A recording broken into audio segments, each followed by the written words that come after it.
Lakers never lack for drama, and this Russell Westbrook and Patrick Beverley pairing is sure going to keep Twitter abuzz this season, and Ronnie 2K took notice.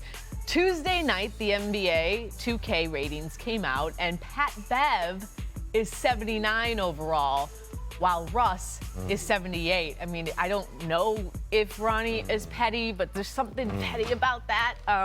But I digress. Brian Windhorst is back with us. Who you guys want to play a little chop it or drop it? Yeah. Let's do it. And let's stay with the new Lakers backcourt match.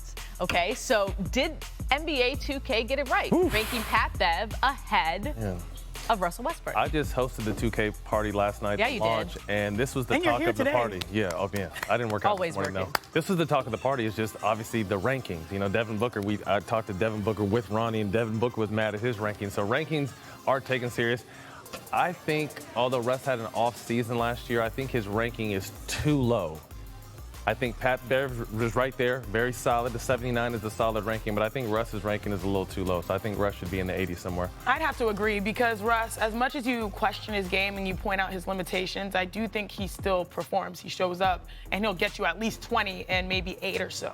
And so, you know, just showing a little deference to that versus Bev, who, okay, I'm like, Ronnie, I love you, but I like you. You know what I'm saying? But I don't play too much 2K because I'm so focused on everything else. And so I was like, does defense really help your rating if you're playing and you're like a lockdown defender? Because is that what like threw him up? And, you know, so I was curious about that angle, but I do think Russ should definitely be higher. 2 words, drop it.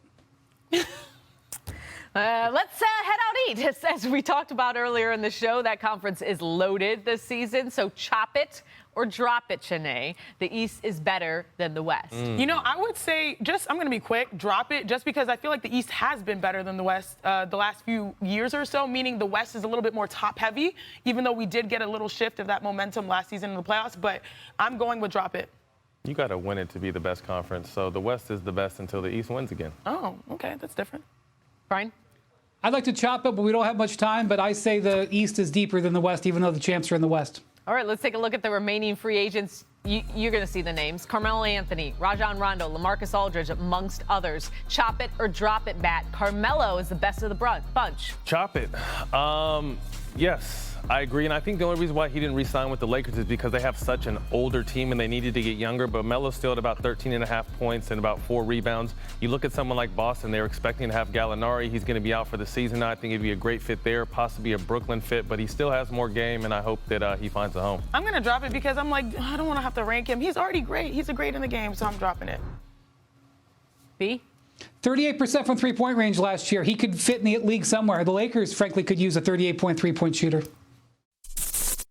Thank you for watching ESPN on YouTube. For live streaming sports and premium content, subscribe to ESPN+.